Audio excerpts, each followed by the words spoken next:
Happy birthday to you. Happy birthday to you.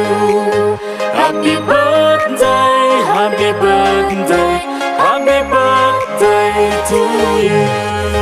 Happy birthday to you. Happy birthday to you. Happy birthday, happy birthday, happy birthday to you. Happy birthday to you. Happy birthday to you. Happy birthday, happy birthday, happy birthday to you. Happy birthday to you. Happy birthday to you. Happy birthday, happy birthday, happy birthday to you.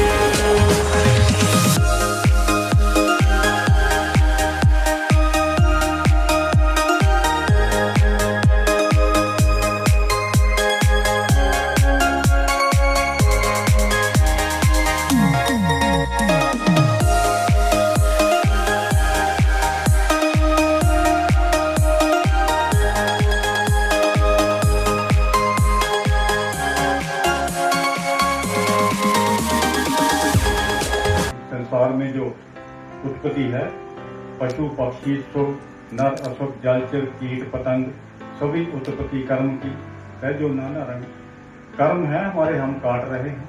दुख भी आएंगे सुख भी आएंगे। अब ये हमारी जो उम्र है, मेरी 75 साल की उम्र हो गई। I am cancer survivor, 3rd stage की कैंसर थी। मेरी विल पावर और आप लोगों की आशीर्वाद और परमात्मा आज तक बददुआ नहीं, लोगों की हेल्प भी करी। मैं शिमला में ठीक जाए, इतनी दुआएं दी लोगों ने मुझे, उन दुआओं का असर दिखता है। हम गतिविधियां होती हैं, कोर्ट केसेस चल रहे हैं, एडिशनल पेंशन का केस ये 80 पूरा होने के बाद देते हैं। वो केस कैट ने हमारी फेवर में कर दिया था। गए है 2 महीने का टाइम दिया था, कोर्ट में जवाब भी नहीं दिया। और जब जवाब दिया तो क्या दिया कि हमने जो जवाब पहले दे रखा है वही है हमारा तो जवाब। और उन्होंने समन इशू कर दिया जी, CDA वालों को बुला लिया, CDA के ऑफिस से आगे बताओ गई। उसके बाद जब कंटेम्प्ट के समन गए फिर जवाब दे रहे हैं। देखो जी, पंजाब और हरियाणा हाई कोर्ट में ये डिसाइड हो रखा है, हमने CDA को भी बोला था, CDA ने आगे करा। तो ये बात पहले भी कहते थे, तो बात नहीं कही। आफ्टर दी ट्रायल जब कंटेम्प्ट होगी तब ये बता रहे हैं। अब कह रहे हैं कि हम तो हाई कोर्ट में डील करने जा रहे हैं, अब हमें थोड़ा सा टाइम दे दो, वरना तो आपको पता है ये कंटेम्प्ट केस में क्या होता है। तो जज बहुत नाराज हुए कि अगर आपने यही कुछ करना था तो फिर आप अभी तक क्या कर रहे थे। अगर आप मुझे अलाउ करें तो जैसे भी SP सिंह साहब CGH के बारे में बता रहे थे, तो मैं अपना पर्सनल एक्सपीरियंस कोट कर सकता हूँ। मैं अपनी पोएम से पहले मेरी जिंदगी के हैं दो जहां, जिंदगी के हैं दो जहां, एक ये जहां एक वो जहां, इन दो जहां के दरमियां एक सांस का है फासला। इन दो जहां के दरमियां एक सांस का है फासला। अगर चल रहा तो ये जहां, अगर रुक गया तो वो जहां। आगे पंजाबी में थोड़ा सा है। इक्को यारी कल्ले रब वाली, इक्को यारी कल्ले रब वाली, बाकी सब खुआरियां ने। जिन्हां रब दियां यारियां छड़ दित्तियां, उन्हां जित्तियां बाजियां हारियां। जो कुछ लिखिया विच नसीब साडे, जो कुछ लिखिया विच नसीब साडे, ਉਹੀ ਤੂੰ ਲੈਣਾ ਉਹੀ ਮੈਂ ਲੈਣਾ। ਜੋ ਕੁਝ ਲਿਖਿਆ ਨਸੀਬ ਵਿੱਚ ਨਸੀਬ ਸਾਡੇ, ਉਹੀ ਤੂੰ ਲੈਣਾ ਤੇ ਉਹੀ ਮੈਂ ਲੈਣਾ। ਮੇਰੀਆਂ ਤੇਰੀਆਂ ਆਕੜਾਂ ਕਿਸ ਕਾਰੇ, ਮੇਰੀਆਂ ਤੇਰੀਆਂ ਆਕੜਾਂ ਕਿਸ ਕਾਰੇ। ਤੂੰ ਵੀ ਢਹਿ ਪੈਣਾ ਮੈਂ ਵੀ ਢਹਿ ਪੈਣਾ।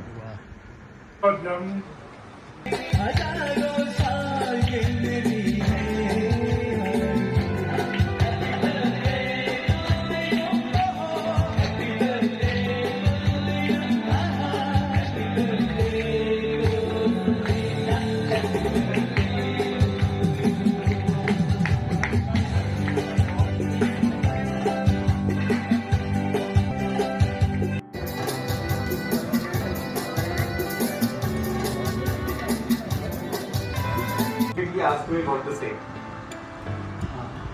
Can you ऐसी ठीक। So first of all सबसे पहले बात करें कि डायबिटीज मेलाइटिस है क्या। तो डायबिटीज मेलाइटिस अगर हम लेमन टर्म्स में बात करें, it's just high blood sugars या फिर जो 3 मंथ्स वाली जो एवरेज शुगर है HbA1c levels that come out to be more than 6.5, then we label the patient at diabetic कि आप उसको शुगर है, उसको सारे प्रिकॉशंस लेने पड़ेंगे प्लस माइनस टैबलेट्स और इंसुलिन डिपेंडिंग कि उसकी शुगर का लेवल कैसा जा रहा है with all the precautions, all the dietary and exercises के लिए। दूसरी चीज़ एक नई टर्म जो इंट्रोड्यूस हुई है आजकल दैट इज प्री डायबिटीज, कि अगर हमें ये है कि मेरी फैमिली हिस्ट्री बड़ी स्ट्रांग है और मैं अपने टेस्ट करवाता रहता हूँ और मैं प्री डायबिटिक रेंज में आता हूँ, तो मैं सभी से क्या प्रिकॉशंस ले सकता हूँ। तो प्री डायबिटीज हम बोलते हैं अगर हमारी जो ब्लड शुगर लेवल्स हैं वो फास्टिंग वाले 100 to 126 के बीच में रहें और जो 3 मंथ्स की एवरेज शुगर है वो हमारी 5.7 to 6.5 के बीच में रहे, दैट इज प्री डायबिटीज। इन सारे पेशेंट्स को सिर्फ और सिर्फ वो प्रिकॉशंस लेने की जरूरत है जो हम डायबिटिक पेशेंट्स को बताते हैं, but they don't need any kind of treatment. They are actually at high risk of developing diabetes in the near future अगर वो प्रिकॉशंस नहीं लेंगे। और इन सारे प्रिकॉशंस के साथ शायद हम उनके डायबिटीज के जो चांसेस हैं उसको काफ़ी कम करते हैं या डिले करते हैं at least for that matter. Symptoms कैसे होते हैं डायबिटीज के?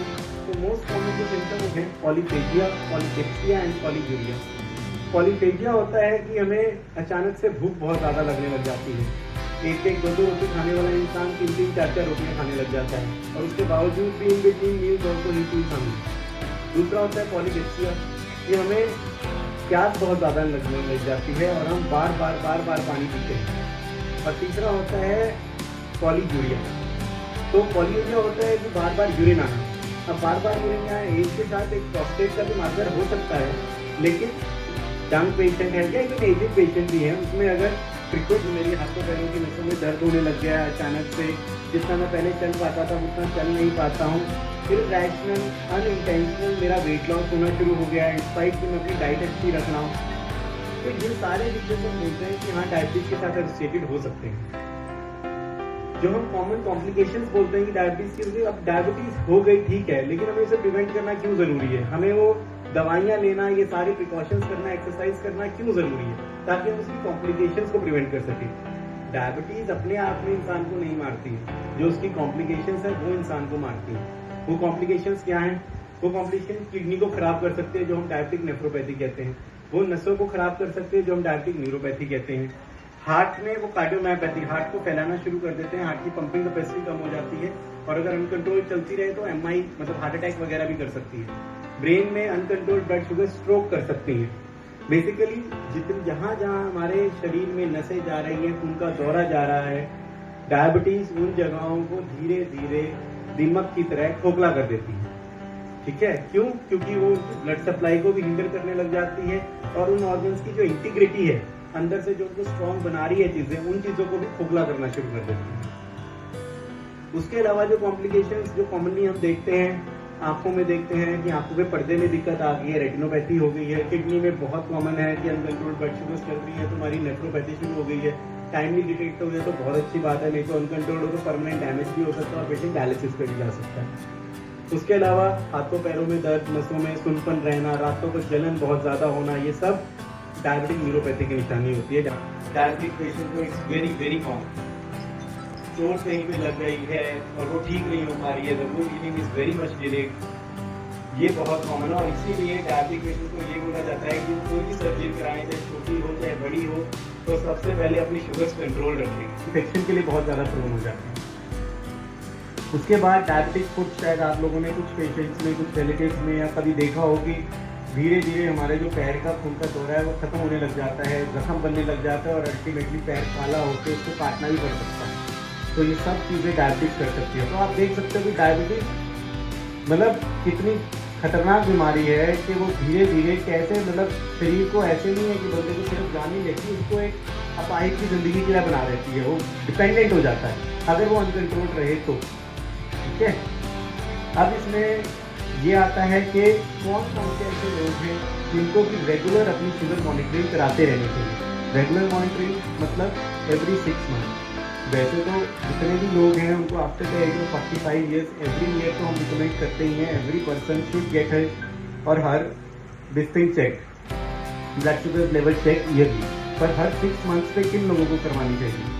वो लोग हैं सबसे पहले मदर या फादर को या इवन ग्रैंड पेरेंट्स को है कि पेरेंट्स को नहीं है लेकिन ग्रैंड पेरेंट्स को है, क्योंकि sometimes certain forms of diabetes जो होती है दे स्किप जनरेशन। आपके पेरेंट्स को नहीं होगी लेकिन अगर आपके ग्रैंड पेरेंट्स को है तो आपको होने के चांसेस ज़्यादा हैं।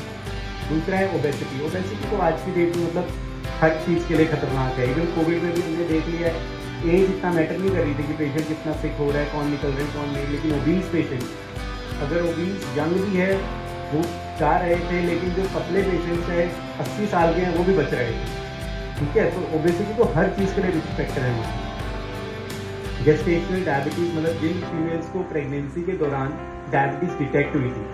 अब डायबिटीज़ जो वैसे तो हम बोलते हैं 40 to 50% चांस होते हैं that can settle on its own once the baby is delivered. उसके नेक्स्ट 2 मंथ्स में जो प्रेगनेंसी वाली डायबिटीज़ है, गेस्टेशनल डायबिटीज़ है, वो सेटल हो जाती है। लेकिन in certain cases it can still persist. तो जिनकी ठीक भी हो जाती है दे हैव हाई प्रोपेंसिटी, तो आने वाली टाइम में उनको दोबारा डायबिटीज़ ना हो जाए, तो उन पेशेंट्स को फ्रीक्वेंटली अपनी ब्लड शुगर लेवल्स चेक कराते रहने चाहिए।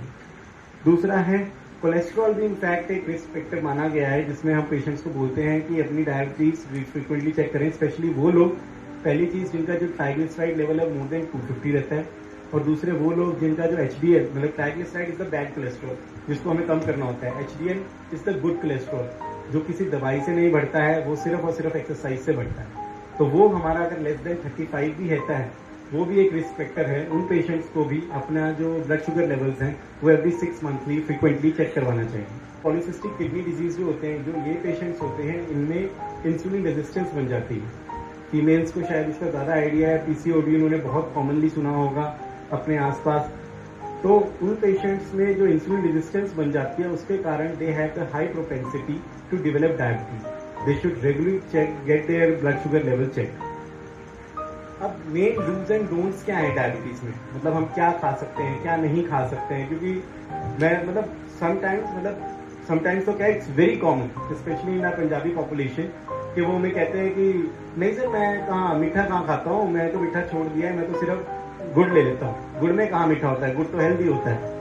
ऐसा कुछ नहीं है। गुड़, शक्कर, खांड, चीनी, ये जितनी भी हमारे घर में स्वीटनर्स होते हैं, ये सब इन सब का जो ग्लाइसेमिक इंडेक्स है ये बहुत हाई होता है। जूसेस वगैरह चाहे किसी भी तरह के हो जाएं, चाहे हमने फ्रेश जूस घर पे निकाला हुआ है, चाहे हमने मार्केट का टेट्रा पपाया एंड गुआवा, ठीक है ना, तो ये 3 फ्रूट्स आप आराम से ले सकते हो। एप्पल तो दिन के 2 भी खा सकते हो, कोई प्रॉब्लम वाली बात नहीं है, ठीक है ना। जो हम अगर ब्रेड खाने की आदत है, वैसे तो ब्रेड भी थोड़ा सा अवॉइड करना चाहिए, लेकिन अगर ब्रेकफास्ट में ब्रेड लेने की आदत है तो we should switch over to आटा bread. The whole wheat bread जो आजकल आते हैं उस पर स्विच हो जाना चाहिए। कई हमारे इंडियन पॉपुलेशन में कई लोगों की डाइट स्टेपल डाइट राइस की है एज कम्पेयर टू रोटी, तो उनको अगर राइस खाने ही है तो राइस में ब्राउन राइस पे शिफ्ट हो सकते हैं rather than regular rice. Spinach, जितनी भी अब जैसे मौसम बदल रहा है, हरी सब्जियां आएंगी, साग वगैरह आएगा, these are very very healthy. Tomatoes हो गई, ग्रीन पीज हो गई, ये आपका सैलेड में आप चाहे ब्रोकली ले लो, आप चाहे ये ले लो अपना कुकुम्बर ले लो, यू कैन टेक एवरीथिंग। ठीक है, आप देखो बेसिकली डायबिटिक्स के लिए हम डाइट में क्या बोलते हैं ना कि हमें अपने कार्ब्स का इंटेक कम करना है, फैट्स का इंटेक कम करना है, लेकिन प्रोटीन का इंटेक बढ़ाना है। तो वेजिटेरियंस के लिए जो प्रोटीन के इंटेक के लिए सोर्सेज रह जाते हैं वो हमारे होते हैं राजमा, छोले, चाहे वो काले चने हो, सफ़ेद चने हो, चाहे हमारा दालें हो जितनी है, पनीर है, टोफू है, इन सब में प्रोटीन कंटेंट हाई होता है। नॉन वेजिटेरियंस के लिए हम हफ्ते में 2 बार चिकन खा सकते हैं, फिश खा सकते हैं, लेकिन घर में बनी हुई, कम ऑयल में बनी हुई, ये नहीं कि फ्राइड हो रही है या हम KFC खा रहे हैं, मैकडोनल्ड्स खा रहे हैं, वो सब हेल्दी नहीं है। That chicken is not healthy, ठीक है। अब कई लोगों का ये क्वेश्चन आता है कि अगर हम इतना प्रोटीन हम खाते रहेंगे हमारे यूरिक एसिड का क्या होगा, हमें तो बोला गया है यूरिक एसिड के लिए ये सब चीज़ें कम खानी है। द थिंग इज कि अब जो करेक्ट कंसेंसस है वो चेंज हो चुका है। अब ये कोई नहीं बोलता है कि आप ये चीज़ें खाना बंद करो even if you have high uric acid levels, because in चीज़ों को, नेचुरल चीज़ों को बंद करने से जो न्यूट्रिशनल डेफिशिएंसी हमारी बॉडी में आ जाती है वो कोई गोली, कोई पाउडर, कोई भी चीज़ रिप्लेस नहीं कर सकती। जबकि हम यूरिक एसिड को सिर्फ 3-4 महीने का कोर्स करा के गोली का वो आराम से कंट्रोल में आ जाता है, उसके बाद गोली भी बंद हो जाती है। तो यूरिक एसिड तो तो कंट्रोल करने के लिए don't restrict your protein intake. वो क्योंकि देखो इस जैसे जैसे हमारी एज बढ़ती जाती है, हमें पता है हमारे जॉइंट्स वीक होते जाएंगे, हमें आर्थराइटिस बनता जाएगा। अब फिर बॉडी को सपोर्ट क्या करेगा? बॉडी को सपोर्ट करेंगी वो मसल्स जो जॉइंट के आसपास बनी हुई हैं। अगर हम प्रोटीन नहीं खाएंगे वो मसल्स भी जवाब दे जाएंगी। फिर हम चाहे TKR भी करा लें, नी भी रिप्लेस करा लें, लेकिन उसके बाद भी अगर नहीं चल पाए तो फ़ायदा क्या? ठीक है, तो अपना प्रोटीन इंटेक हमें रिस्ट्रिक्ट नहीं करना चाहिए। अगली चीज़ जो हमारी आती है वो आती है जितने भी अभी मार्केट में ये फ्लेवर्ड योगर्ट्स आ रहे हैं या फ्लेवर्ड मिल्क आया हुआ है जो बॉटल्स में आता है, वो सब कोई हेल्दी नहीं है। घर में दही जमाओ या नॉर्मल दही ले लो, वो बहुत हेल्दी है, वो ज़रूर लेनी चाहिए। जो हम दूध भी लाते हैं, जो अगर तबेले वगैरह से लाते हैं तो अपना उसका मलाई उतार के पियो, और अगर आप वैसे मार्केट से लेते हो तो प्रेफर इधर येलो और ग्रीन, जो रेड वाला पैकेट या पिंक वाले पैकेट होते हैं वो प्रेफर मत किया जाए। उसके बाद जो इतने भी डीप फ्राइड फ्रूट्स हैं जैसे कि पराठे हो गए, समोसे, पकौड़े, मैदे वाली चीज़ें, पिज्ज़ा, बर्गर, मोमोज, कटली, ठीक है कभी कभार वंस इन वाइल ले लिया कि हफ्ते में एक बार पराठा खाने का मन कर दिया, कोई खराबी नहीं, पर डेली बेसिस पे नहीं होनी चाहिए। ठीक है, ये सारी चीज़ें इनमें चाहे मीठा ना हो बट एक्चुअली जो हमारी बॉडी का मेटाबॉलिज्म है उसको वो डिस्टर्ब कर देती है। ठीक है, और उसमें डायबिटीज एक सबसे बड़ा पार्ट बन जाता है। अब एक कॉमन मिथ्स जो लोगों में लगते हैं उनको के सबसे पहला तो जिन लोगों को डायबिटीज़ नहीं है उनको लगता है कि हमें मीठा खाने से डायबिटीज़ हो जाएगी, मैं बंद कर देता हूँ मीठा, तो ऐसा नहीं होता है। शुगर्स का इंटेक डायबिटिक्स के लिए बंद इसलिए होता है क्योंकि उनकी बॉडी प्रोसेस नहीं कर पाती है, पर जो नॉन डायबिटिक्स है उनके हार्मोन्स उसी हिसाब से निकलते हैं जितनी हमारी शुगर इंटेक होती है। डायबिटिक का कारण अलग होता है, इट्स जेनेटिक्स, जिसमें कि हमारे या तो हमारी इंसुलिन प्रॉपर नहीं बन पा रही है, हमारी बॉडी ग्लूकोज का मेटाबॉलिज्म प्रॉपर नहीं कर पा रही है, किसी एंजाइम की फॉर्मुलेशन हमारी बॉडी में कम बन रही है। ठीक है, या फिर हमारी बाकी एक्टिविटीज़ की हम सीडेंट्री हमारा लाइफस्टाइल चल रहा है, मोटे होते जा रहे हैं, हम ध्यान ही नहीं दे रहे हैं अपने शरीर के ऊपर। ठीक है ना। दूसरी चीज़ है कि जैसे कभी कभार हमारे रूटीनली हमें ब्लड शुगर लेवल्स हाई आ जाते हैं और फिर हम ये इग्नोर कर देते हैं, नहीं मेरे को तो कोई सिम्टम नहीं है, रिपोर्ट गलत होगी।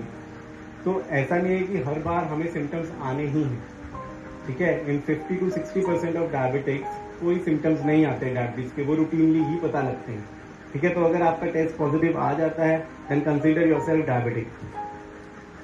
उसके ये सबसे कॉमन जो सुनने में आता है, जैसे किसी पेशेंट की हमें टैबलेट से कंट्रोल नहीं आ रही है शुगर और अब उसे इंसुलिन पे डालना पड़ता है, तो वहाँ पे इंडियन पॉपुलेशन में एक बहुत बड़ा स्केयर है कि ओहो अब तो मैं इंसुलिन पे आ गया, अब तो नहीं इंसुलिन पे मत लाओ डॉक्टर साहब, इससे तो पता नहीं मेरे को क्या हो जाएगा, ये नहीं इस पे नहीं आना मैंने, मेरी लाइफ ख़त्म हो जाएगी, मैं कैसे करूँगा मैनेज। कुछ नहीं है। इनफैक्ट जो करंट गाइडलाइंस है डायबिटीज़ की, जो कि US में और बाकी कंट्रीज़ में फॉलो भी होती हैं, अमेरिकन डायबिटिक एसोसिएशन ने जो बनाई हैं, वो ये कहती हैं कि हमें शुरुआत से ही पेशेंट को इंसुलिन पे शुरू कर देना चाहिए।